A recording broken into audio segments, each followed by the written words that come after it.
I'm here precisely because of this thing of yours. And I wanted to sit and listen to Tom's summary of this extraordinary accomplishment. And I want to echo what Tom said. When we gather delegations, as we do every year, from all over the world at the Global Entrepreneurship Congress, what everybody is looking for is exceptional examples of people actually delivering results and accomplishing performance. This is extremely important, and I want to begin with that if I can, because one of the things that we've observed around the world is that we've seen an explosion of entrepreneurial support programming. I actually just Saturday came back from South Africa. I was at a dinner, and at that dinner, we had the ambassador from the EU, 87 million euros into South Africa on entrepreneurial support programming.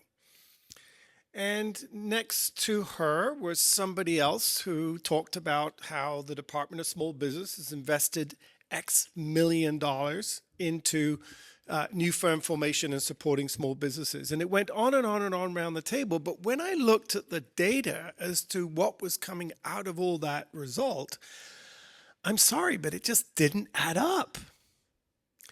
And so we feel partially at Gen Global that part of the mission that we have to do is to police ourselves, because we're already seeing some public sector institutions walk away from supporting entrepreneurship because they're not seeing the ROI.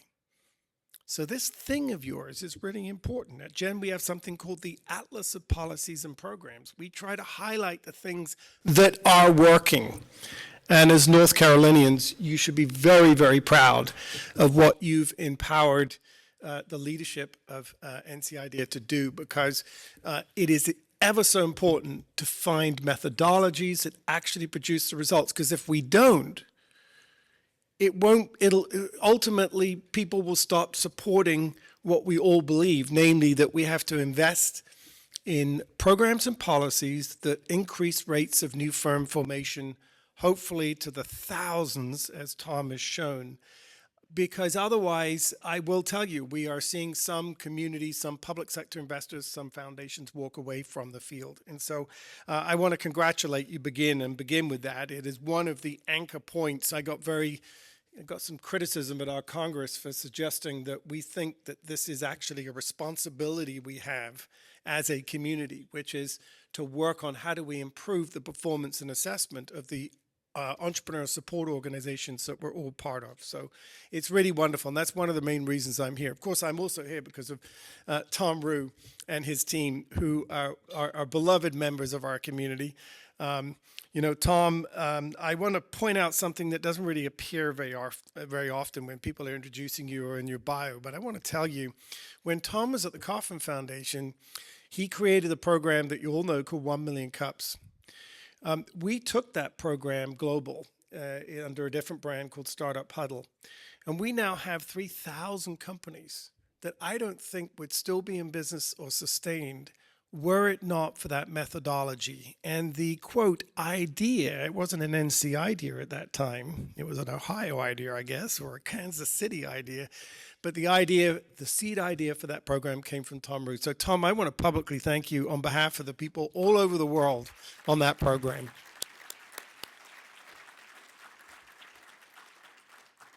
I would like to also respond to the comment about the troubled times that we're in. And I want to echo what I think we all applauded that Tom recognized. And let me put it in the words, I've been an entrepreneur. I've had 2 startups, 2 exits, but I'm also a trained economist. And one of the things we learn in economics is that economies suffer when you leave people out.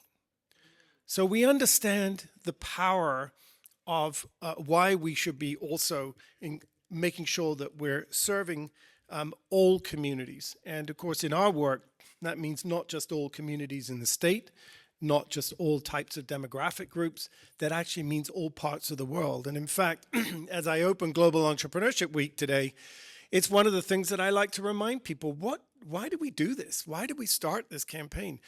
We started it because we were tired of everybody telling us that Silicon Valley had a monopoly on entrepreneurship.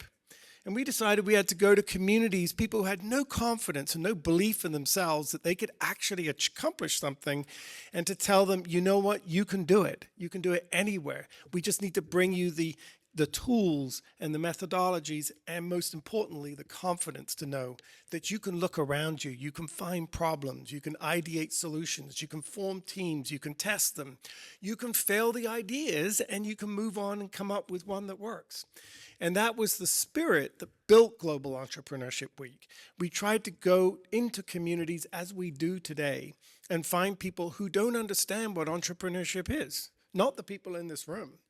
We try to find people who have never thought about whether being an entrepreneur is something they could do. They think of it, oh, it's all about marketing and spreadsheets. It's not about having an idea, taking a risk, and improving the lives not just of yourself, but of your fellow citizens. And I think that's been the power that America's had across the world. We've shown that you can have a pioneering spirit. We've shown that you can actually do this yourself, and that it's a bottom-up movement. It's about grassroots communities, and that's what we've endeavored to do across the world. But we are in troubling times. It's not just that we are leaving people out.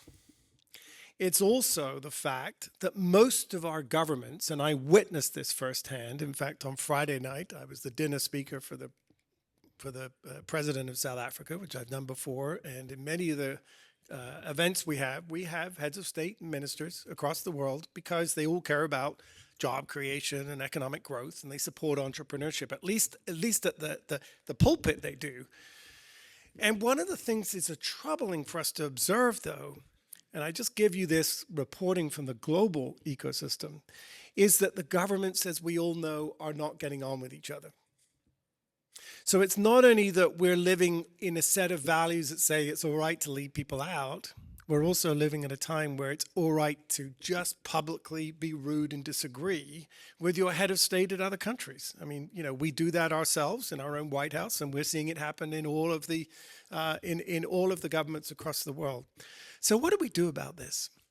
Well, to me, of course, I'm privileged to be around entrepreneurs, and they always see the glass half full. They always see opportunity where so many other people see tragedy. And so the way we look at this is that the entrepreneurs and you, their supporters, you're the new diplomats.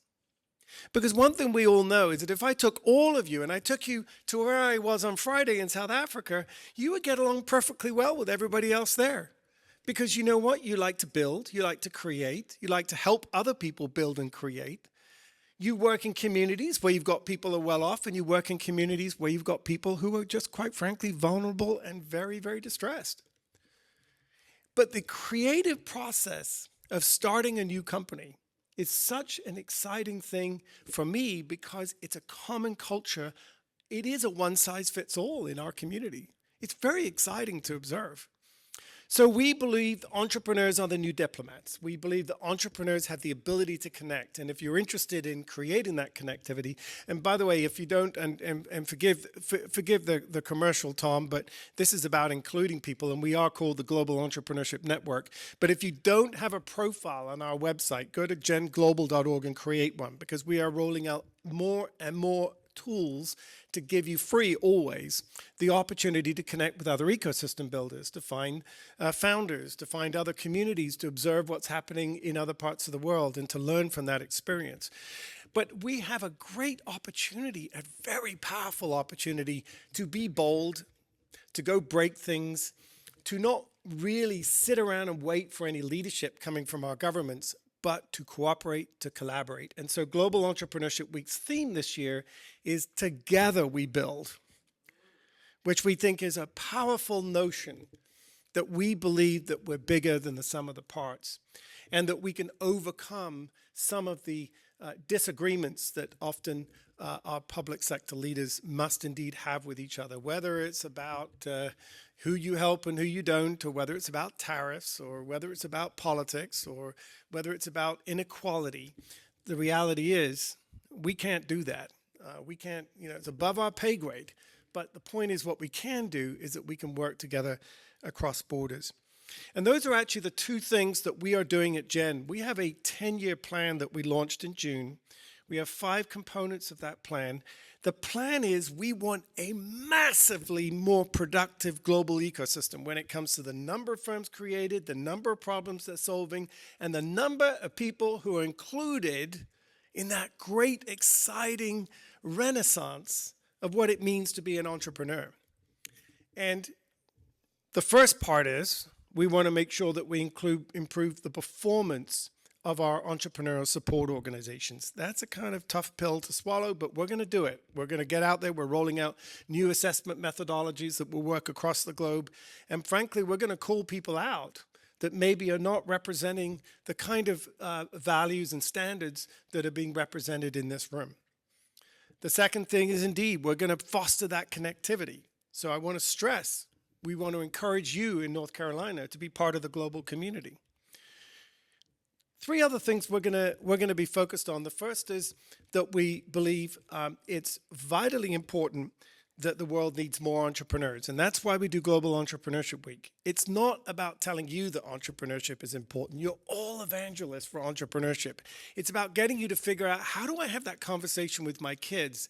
How do I have that conversation with my neighbors? How do I encourage other people who just might have a spark inside them that they should kick a tire and consider going to one of these free community events, testing out an idea, whether it's on a college campus or otherwise?